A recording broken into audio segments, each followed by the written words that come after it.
안녕하십니까. 트랙산직입니다. 조선왕조실록 제9대 성종실록 첫 번째 이야기입니다.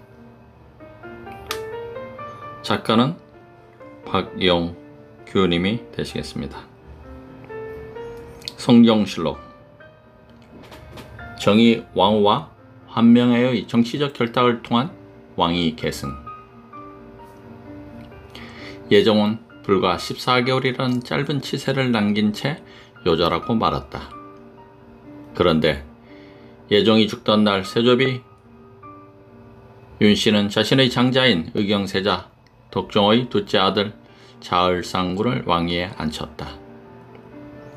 조선 역사상 왕이 죽은 날 곧바로 다음날 왕을 앉힌 예는 없었다. 그 때문에 조정 대신들은 논란을 일으켰으나 윤비의 의지를 꺾지는 못했다.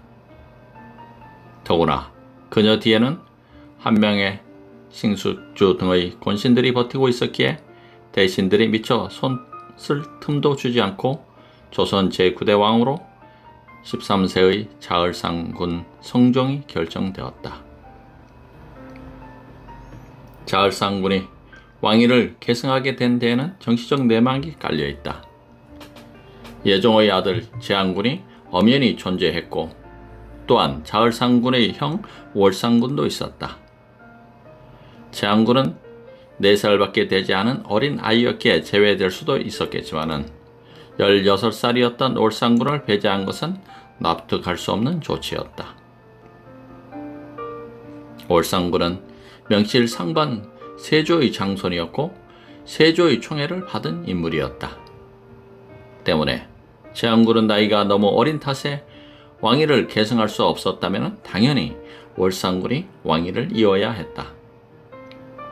그런데 정의왕후 윤씨는 자을상군으로 하여금 왕위를 잇게 했다. 이는 왕위 세습의 관습에 비춰볼 때 정상적인 행위가 아니었다. 정의왕후는 이에 대해 세조의 유명이라고 말했지만 설득력이 없었다. 그래서 늘어놓은 변명이 월상군의 건강이 좋지 않다는 것이었다. 그러나 월상군의 건강이 특별히 나쁘다는 근거 역시 없었다.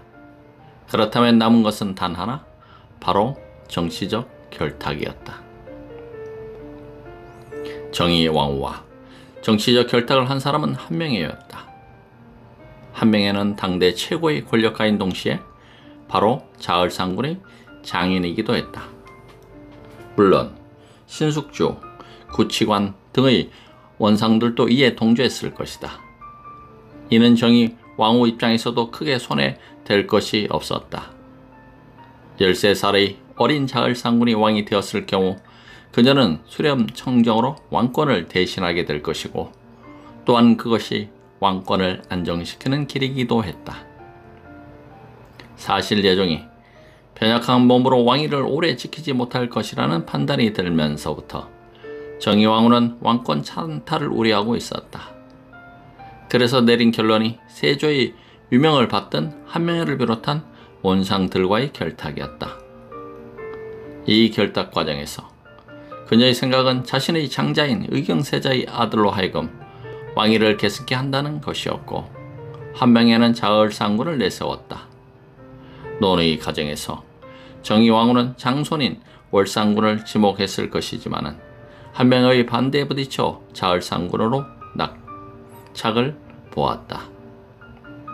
정의왕후와 권신들은 이러한 선택이 종실의 반발을 불러일으킬 것이라는 판단에 따라 예종이 죽던 날 곧바로 자을상군을 왕위에 앉혔다.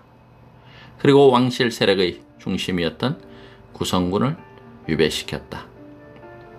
구성군은 세종의 넷째 아들 임영대군의 아들로 문부를 겸비한 뛰어난 인물이었다. 그래서 세조는 그를 매우 총애했으며 이 시의 난이 발생하자 사도 병마 도총사로 임명했다. 구성군은 이 시의 난을 평정하고 돌아와 오이 도총부 총관에 임명되었다가 이듬해 영의정으로 특서되었다. 이때 구성군의 나이 불과 28살이었다. 그러나 막상 예종이 죽자 그는 위협적인 인물로 떠올랐다. 성종이 13살의 어린 나이로 즉위하자 장성하고 재질이 뛰어나며 인망이 있는 종체는 왕권을 위협하는 인물로 간주되었고, 섭정을 하고 있던 정의왕후와 원로 대신들 역시 세조가 단종의 왕위를 찬탈한 경험이 있었기 때문에 이를 몹시 우려했다. 이런 상황에 민감한 반응을 보이던 대신 대관들은 구성군을 집요하게 탄핵하기 시작했고, 1470년 세종 1년 마침내 정의왕후는 그에게 유배령을 내리게 되었다. 그 10년 후 구성군은 유배지에서 생을 마쳤다. 이 사건은 성종 초의 왕권이 불안정하던 시기에 원로 대신들의 입김에 의해 일어난 것으로 이후 종친의 관료 등용은 법으로 금지되었으며, 경국대전 완성 이후 이 법은 정착되었다. 말하자면 구성군은 신권 견제를 위한 왕의 종친 중용 정책의 종말을 구하는 동시에 신권이 정치를 주도하는 계기가 된 셈이었다.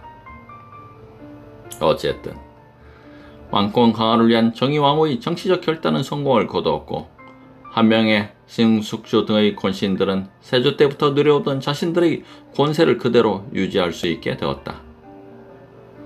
그러나 월센대군이나 제한대군 등은 정치적 결단에 의한 희생자로 남아야 했던 것이다.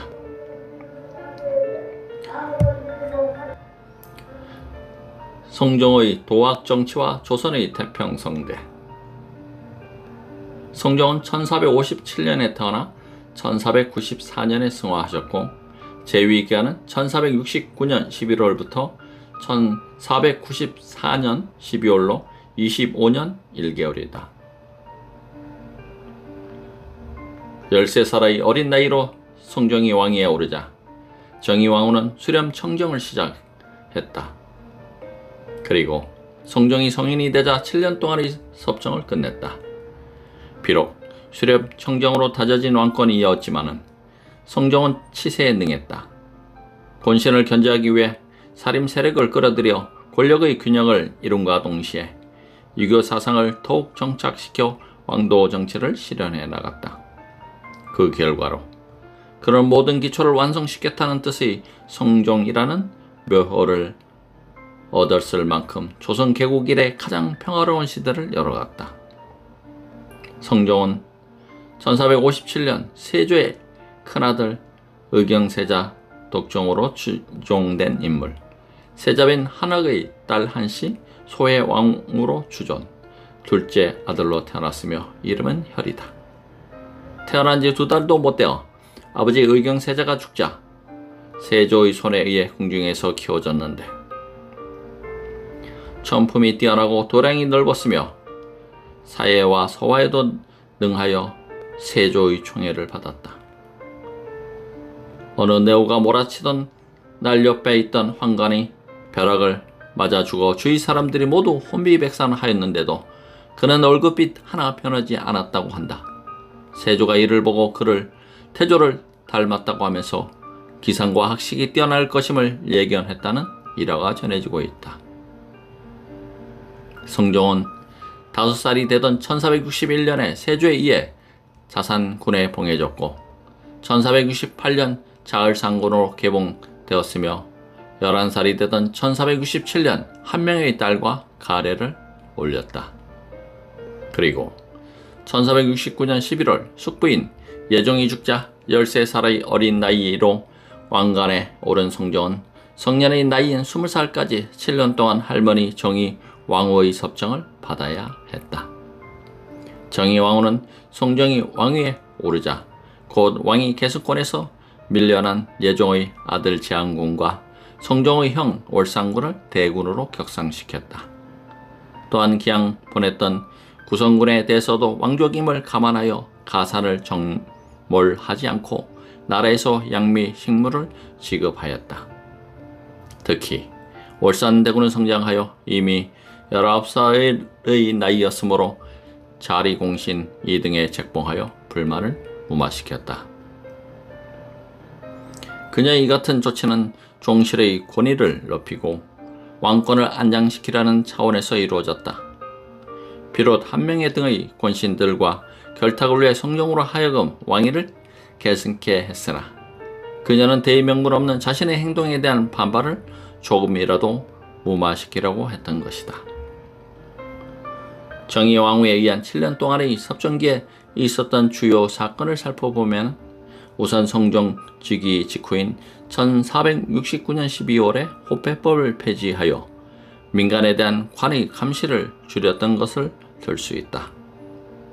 또 통치의 총체적 규범인 경국대전의 교정 작업을 완료했고 이품 이상의 간원이 도성 밖에 거주하는 것을 금하여 조정 정책 결정의 신속성을 도모하였다.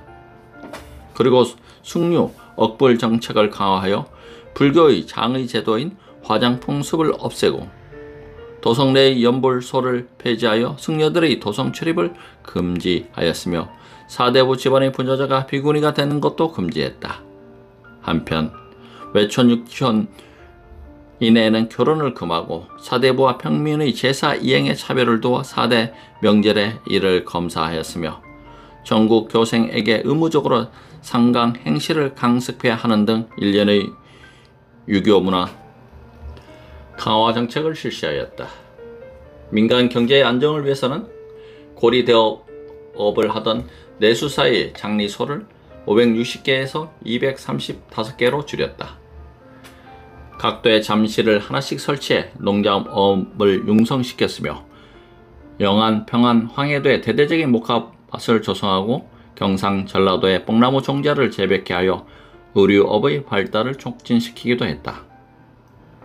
윤대비에 의한 이러한 일련의 유교 문화 강화책과 민생 안정책은 당시 영의정으로 있던 신숙주 한명회 등이 주도했던 것으로 추측된다. 구성군 사건 이후 완족들의 등용이 금지되었고 성종이 어린 나이로 섭정을 받는 처지에 정사는 신권 중심으로 이끌어갈 수밖에 없었다. 하지만 1476년 정의왕후가 수렴청정을 끝내고 성종이 편전을 장악하면서부터 상황은 급변했다. 성종은 우선 조정의 서무결제에 원로 대신들이 참여하던 원상제도를 폐지하여 왕명 출락과 서무결제권을 되찾았으며 김종직 등 젊은 사림 출신 문신들을 가까이 하면서 권신들을 견제했다. 또한 2년 뒤인 1478년에는 창판 이하의 모든 문무신을 교차시켜 권력의 집중 현상을 막았으며 임사홍, 유자광 등의 공신 세력들을 유배시켜 사림 출신 신진 세력들의 진로를 열어주었다. 성종의 세력 균형 정책은 1480년대로 접어들면서 더욱 확연히 드러났다. 고려 말의 대표적 학자인 정몽주와 길제의 후손에게 녹을 주는 한편 그들의 학맥을 잇는 사림 세력들을 대대적으로 등용하여 훈구 세력을 철저히 견제하였다. 이렇게 하여 신진 4대 세력은 왕을 호위하는 근왕 세력으로 성장했으며 세조 때의 공신이 주축이 된 훈구 세력은 정치 일선에서 조금씩 후퇴하였다. 성종은 훈신과 살인관의 세력 균형을 이룸으로써 왕권을 안정시켰으며 또한 조선 중기 이후의 살인 정치의 기반을 조성했다.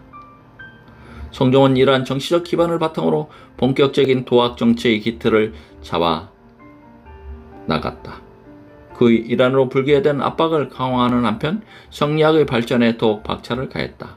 그래서 1489년에는 향시에서 불교를 믿어 재앙을 다스려야 한다는 내용의 답안을 작성한 유생을 기양 보냈는가 하면은 1492년에는 도승법을 혁파하고 승려를 엄하게 통제하였고 일정 숫자의 사찰만을 남긴 채 전국 대부분의 사찰을 폐쇄하였다.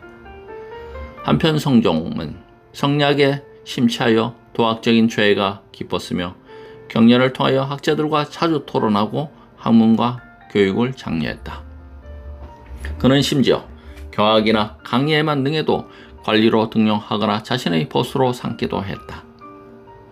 성종은 이와 같은 도학 정치 사상에 입각하여 1475년에는 성균관에 종경각을 지어 경전을 소장하게 했으며 양형고에 관심을 가져 학문 연구를 후원하고 1484년과 1489년에는 성균관과 향교에 학전, 교육기관의 경비를 담당케 하기 위해 지급된 토지와 서적을 나누어 주어 관학을 진흥시키기도 했다.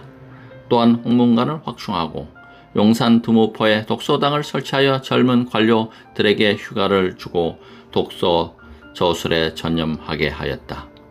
이 같은 정책은 편찬 사업을 융성시켰는데 그 결과로 노사신 등의 동국여지신랑과 서거정 등의 동감, 삼국사, 전료, 동문선 그리고 강희맹 등의 올해의 성현 등의 악학개범이 간행되는 등 다양한 서적이 쏟아져 나왔다.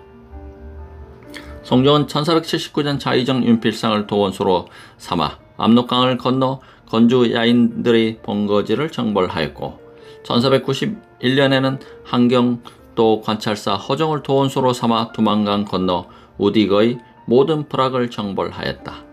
이 결과 조선 초부터 끊임없이 변방을 위협하던 야인 세력들을 완전히 소탕하여 변방을 안정시켰다. 이로써 성종은 태조 이후 닦아온 조선 왕조의 전반적 체제를 완성시켰으며 조선 백성들은 개국 이래 가장 태평성대한 세월을 맞이할 수 있었다. 하지만 이러한 태평성대는 사회의 한쪽에 태폐 풍조를 낳기도 했다. 성종 자신이 후기에 들어서는 유흥에 빠져들었고 이것이 확산되어 사회 전반에 유흥을 즐기는 풍조가 만연해 가고 있었다. 성종은 궁을 빠져나가 규방을 출입하기도 했는데 이 때문에 왕비 윤씨가 그 얼굴에 손톱 자국을 내는 사건이 발생해 결국 폐비사건으로 비화되고 말았다. 이 폐비윤씨 사건은 연산군대에 이르러서 정쟁의 불씨로 작용해 결국 갑자사화를 일으킨다. 야사에 등장하는 오동에 관한 이야기도 이 시기에 형성된 것이다.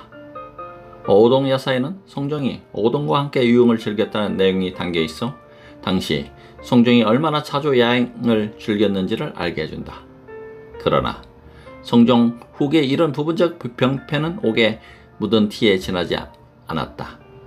고려로부터 조선 초까지 100여 년에 걸쳐 반포된 여러 법전, 교지, 조례, 관례 등을 총망라하여 세조 때부터 편찬해오던 경국대전이 1485년에 완성되었고 각종 문화서적들을 편찬해 민간 생활의 질을 높였다. 또 성리학자들의 정계에 진출시켜 학문과 정치를 하나로 묶었으며 조선의 정치 이념인 유교를 완전히 정착시켜 민간 교화에 성공했다. 게다가 변방의 야인을 토벌하여 전쟁의 위협을 없애고 남방의 왜구들을 외교적으로 관리하여 지배하였다. 이는 민생의 안정과 태평성대를 기결되었다.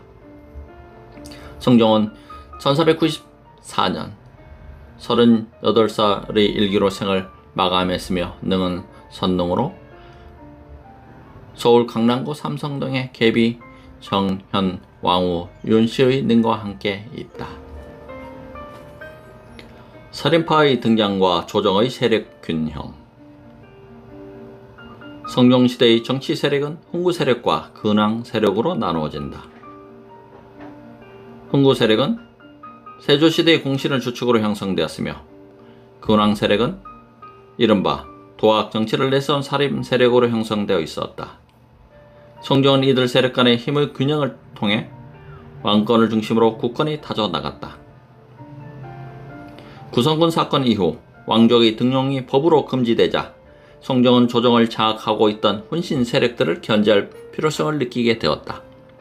성종이 정의왕후로부터 왕권을 넘겨받았던 1476년 당시 세조의 오른팔 격인 신숙주는 이미 사망했고 한 명 역시 연로한 탓으로 정치 일선에서 물러나 있었다.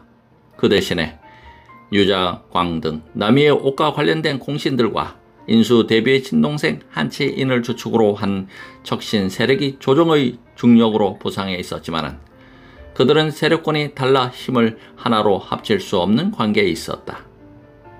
따라서 성종은 이러한 역학 구도를 이용해 자신의 힘을 비축한 다음 그들 훈구 세력들을 견제할 살림 세력들을 빠른 속도로 끌어들이기 시작했다. 사람의 거두는 김종직이었다. 그는 밀양 출신으로 고려 말의 길제의 학풍을 잇는 영남 성리학파의 거두였다. 성종이 성년이 되어 비로소 편전을 넘겨받았을 때 김종직은 자신의 고향 선산의 부사로 재직 중이었다. 성종은 그의 학식과 문장이 뛰어나고 그의 문화들이 학풍을 드날리고 있음을 익히 알고 있던 터였다. 그래서 성종은 그의 학문과 사상을 흠모하게 되었고 마침내 수령 청정에서 벗어나자 그를 중앙으로 불러 올렸다. 살인파는 삼사를 중심으로 세력을 구축하고 자신들이 주자의 정통적 계승자임을 자부하고 있었다. 또한 요순 정치를 이상으로 삼는 도학적 실천을 표방하여 군자임을 자처하면서 홍구파를 불의와 타협하여 권세를 잡은 소인배들이라고 멸시하고 배척했다. 이에 대해 홍구파는 사람들을 홀로 잘난 체하는 야신배들이라고 지탄하며 그들을 배격하였다. 두 세력은 주의와 사상이 탈렸기에 사사건건 대립하였고 이러한 갈등은 날로 심화되어 정치적으로나 학문적으로나 타협할 수 없는 지경에 이르고 말았다. 김종직의 문화에는 김일손, 김갱필, 정여창, 유호인, 이맹전, 남효원, 조위, 이종선 등 당대 내노라 하는 문장가들이 직결되어 있었다. 때문에 김종직을 중용하는 것은 그들 모두를 중용하는 것과 같은 효과를 노릴 수 있는 것이었다. 이러한 성종의 살인파 중용 정책으로 인해 조정은 1480년대 중반에 이르러 살인파와 홍구파의 세력 균형이 가능해졌다. 중앙으로 진출한 살인파의 1차적인 비판 대상은 유자광, 이국돈 등의 홍구 척신 세력이었다. 이들은 자신들의 권력을 남용하면서 부패로 치닫고 있었고 이러한 부패성이 신진 살인 세력들에겐 정치적 공략의 대상이 되었다. 살인의 공격에 대한 홍구 세력의 반발도 만만치 않았지만 성종의 후원 때문에 홍구 세력이 살인에 밀리는 현상을 보이기 시작했다. 그래서 살인의 지나친 팽창의 위기를 느낀 홍구 세력은 연산군이 등극한 이후 자위책의 일환으로 무오 사화를 획책하게 된다. 성종의 후원에 힘입은 살인파는 세력이 팽창되자 세조 말에 혁파된 유양사호 제도를 부활시켰다. 유양소의 부활은 당시 부패로 치닫고 있던 관료제 중심의 농촌 사회에 새로운 바람을 불러일으켰다. 조선 개국 이후 농촌에서는 부의 축적이 꾸준히 지속되고 있었는데 이는 곧 관료들의 부패로 이어졌다. 유양소는 이러한 부패한 향리를 규찰하고 향풍을 바로잡기 위해 조직된 지방의 자치기구였다. 유양소는 고려 말에 형성되었다가 왕권을 약화시킨다는 이유로 태종 때 혁파된 바 있었다. 하지만 세종은 유양소의 권한을 향풍을 바로 잡는 일에만 한정시킨 후 부활시켰다. 그런데 세조가 등극한 뒤 권력의 중앙 집권에 유양소가 방해가 된다는 이유로 다시 혁파되었고 이를 1488년 성종이 다시 부활시켰던 것이다. 성종이 부활한 유양소 제도는 중앙 집권 체제의 보조기구에 불과했지만 사림에게는 정치적 기반이 되었다. 이는 조정 내에서 사림이 힘을 키워 세력의 균형을 이루려고 했던 성종에게 크나큰 도움이 되었다. 그래서 적어도 성종대에서는 사림 세력이 중앙의 비판 세력을 성장하는 데 큰 어려움이 없었으며 이는 결국 성종이 노린 힘의 균형을 실현하는 중요한 수단이 되었다. 즉 성종이 왕도 정치를 표명한 것은 학문을 좋아하는 그의 천성에 비롯되기도 했지만 사회적 모순과 병폐를 제거해야 한다는 시대적 요구이기도 했던 것이다. 살인파에 대한 개념적인 규정과 형성 과정 등은 무오사화가 발생하는 연산군 때가 가서 자세히 설명된다. 살인파의 거두 김종직. 조선 중기 정계의 가장 큰 변화는 중앙 정계 살인 세력이 진출한 일이다. 고려 말의 정몽주나 길제의 학풍을 잇는 이들은 스스로 도학적 실천을 구현하는 군자임을 내세우며 사회 일대 개혁을 요구하고 있었다. 이 살인의 대표적인 인물이 김종직이다. 1431년에 태어나서 1492년까지 살았던 인물이다. 김종직은 경상도 밀양 출신으로 1453년 진사가 되었고 1459년 칙년 문과의 전과로 급제하여 1462년에는 숙문원 박사가 되었다. 이후 경상도병 마평사 이조 잔랑 함양 군수 등을 지내고 성종이 성년이 되던 1476년에는 고향인 선산의 부사로 재직 중이었다. 정의왕후의 수렴청정이 끝나고 성종이 정사를 주관하게 되자 중앙으로 진출하였으며 이때부터 영남사학의 거두로 또한 성종의 근위 세력으로 성장하게 된다. 성종은 학문을 숭상하여 도학 정치를 꿈꾸었으며 김종직을 자신의 그런 정치적 이념을 뒷받침해줄 적임자로 생각했다. 특히 김종직의 문화에는 김갱필, 정영창, 김일손 등의 당대 최고의 문장가들이 포진해 있었는데 성종은 이들과 힘을 합해 훈구 척신 세력의 독주를 저지하고자 했다.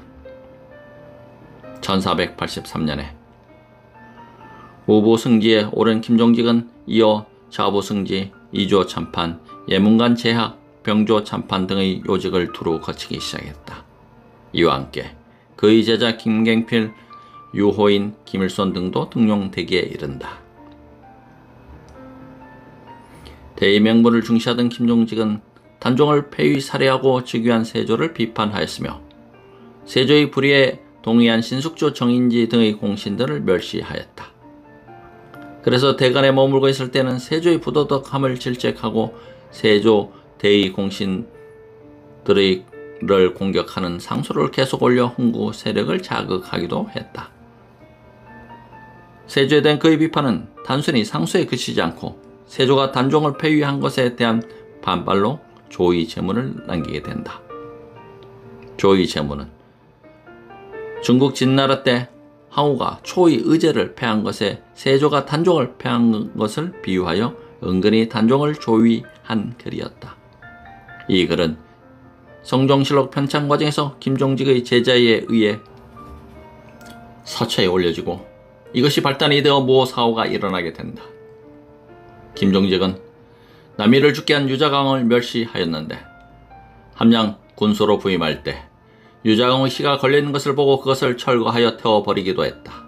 이 때문에 유자강은 김종직의 대사적인 원한을 품게 되었고 후일 이극동과 손을 잡고 무오사화를 도모하게 된다.